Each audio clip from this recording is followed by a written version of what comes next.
ใส่เอาขนมไว้เอาขนมมาแกะ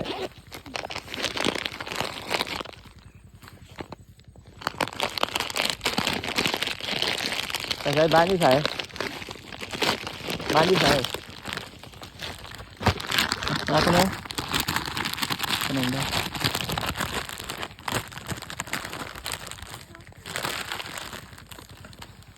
เอาไหม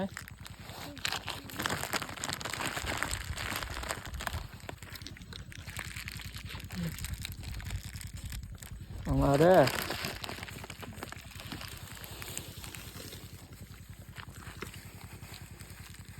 ซื้อหยังน้องซื้อหยังมาเด้อ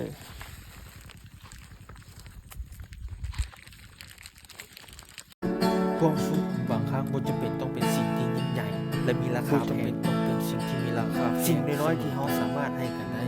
มันอาจจะยิ่งใหญ่และสำคัญสำหรับใครบางคนหลายกว่าวัตถุเงินทอง